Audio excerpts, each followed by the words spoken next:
Hi hello అందరికీ నమస్కారం. This is Karunya from LoRa hospital Boduppal.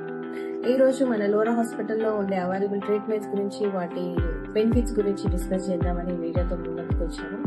యాక్చువల్గా జనరల్గా ఫిజియోథెరపీ అంటే అందరికీ తెలిసిందే. అందరు ఫిజియో అంటే ఎక్సర్సైజ్ నేర్పిస్తారు, అలా ఉంటుంది ఇలా ఉంటుంది అనేది అని అనుకొని ఒక భ్రమలో ఉండి ఇంత ఉంటుంది అంత ఉంటుంది, సెషన్స్ వైజ్ ఉంటాయి, ఇది ఒక దగ్గర అలా ఉంటుంది ఇలా ఉంటుంది అని చెప్పేసి భయపడతా ఉంటుంది. సో మన దగ్గర అట్లా ఏం ఉండదు. జస్ట్ ఫిజియోథెరపీ అని అంటే ఫిజికల్ ఎక్సర్సైజ్ చేసుకొని మజిల్ స్టిమ్యులేషన్స్ చేసి వాళ్ళకున్న కండిషన్స్ బట్టి నొప్పి తగ్గించుకుంటా ఎక్స్టర్నల్ గా ట్రీట్మెంట్ చేసుకొని వచ్చేది ఫిజియోథెరపీ. నార్మల్ గా మన ఫిజియోథెరపీతో పాటు మన హాస్పిటల్లో కొత్త అడ్వాన్స్డ్ టెక్నిక్స్ తో కూడా ట్రీట్మెంట్ స్టార్ట్ చేసాం. వాటి పేర్లు అంటే అక్యుపంక్చర్, అక్యుప్రెషర్, మ్యాగ్నెటోథెరపీ, కప్పింగ్, ఇలాంటి కొత్త ట్రీట్మెంట్స్ అన్ని కూడా అడ్వాన్స్డ్ టెక్నిక్స్, అడ్వాన్స్డ్ మెషిన్స్ తోటి తక్కువ ధరలోనే అందరికీ అందుబాటులో ఉండే ధరలతో ట్రీట్మెంట్ చేయడం స్టార్ట్ చేసాం లోరా హాస్పిటల్లో. మీరు కావాలంటే మన యూట్యూబ్ లో కానీ లేకపోతే ఇన్స్టాలో కానీ గూగుల్లో కానీ లోరా హాస్పిటల్ బోడుప్పల్ అని కొడితే దానికి సంబంధించిన వీడియోస్ కానీ ఇన్ఫర్మేషన్స్ కానీ ఉంటాయి, చూడండి. సో ఆక్యుపంక్చర్, ఫిజియోథెరపీ అంటే అందరికీ తెలిసిందే, కానీ ఆక్యుపంక్చర్ గురించి చాలా మందికి వరకు తెలియదు. ఈ మధ్యనే కొత్తగా అవుతుంది. అదేదో చైనా వైద్యం, నేపాల్ వైద్యం అని చెప్పేసి అనుకుంటారు, కానీ ఇది మన పాతకాలం వైద్యమే. ఆక్యుపంక్చర్ అని అంటే నార్మల్ గా మన బాడీలో ఇంతకుముందు మన అమ్మమ్మలు కానీ నానమ్మలు కానీ ఎప్పుడన్నా జ్వరాలు వచ్చినాయి పిల్లలకి అని అంటే సురుకులు పెట్టేవాళ్ళు, అలాంటి టైపే. కాకపోతే అదే పాయింట్స్ వాళ్ళకి ఏం తెలియక పెట్టారో కానీ అప్పుడు ఆ వైద్యం పనిచేసేది.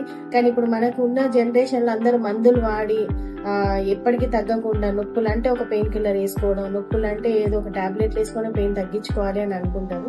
కానీ మన దగ్గర ఎలా ఉంటుంది అంటే ఆక్యుపంక్చర్ అంటే నార్మల్ గా మన బాడీలో ఒక 360 పాయింట్స్ ఉంటాయి, మెరిడియన్స్ అని ఉంటాయి.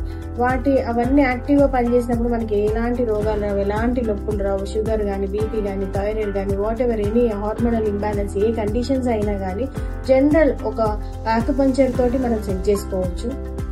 లైక్ ఎలా ఉంటుంది ట్రీట్మెంట్ అని అంటే ఇవి కూడా సెషన్స్ వైజే ఉంటాయి. నార్మల్ గా మన బాడీ నడిచేది ఒక 12 ఆర్గన్స్ మీద నడుస్తుంది. ఆర్గన్స్ అన్ని యాక్టివ్ గా పనిచేసామంటే మనకి ఎలాంటి నొప్పులు కానీ, ఎలాంటి కండిషన్స్ ఇప్పుడు నార్మల్ బీపీ, షుగర్ ఇవన్నీ కూడా ఫ్లక్చువేట్ అవుతా ఉంటాయి.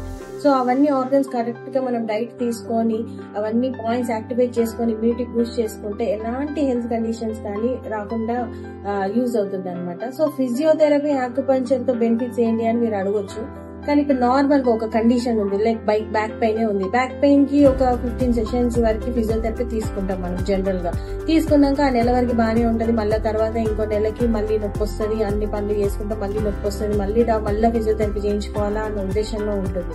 కానీ నార్మల్ గా ఫిజియోథెరపీతో పాటు ఆక్యుపంక్చర్ మనం యూజ్ చేసుకున్నాం అనుకోండి.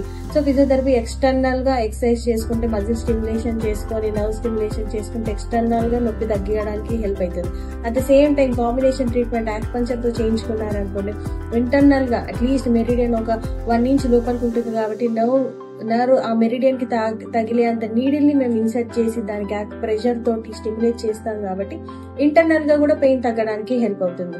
సో ఇంటర్నల్ గా ఎక్స్టర్నల్ గా కాంబినేషన్ ట్రీట్మెంట్ చేసినప్పుడు ఒక బ్యాక్ పెయిన్ ని మనం 10 to 15 సెషన్స్ లోనే తగ్గించుకొని అట్లీస్ట్ 5-6 months వరకు పెయిన్ రాకుండా మనం లైఫ్ స్పాన్ పెంచుకోవచ్చు.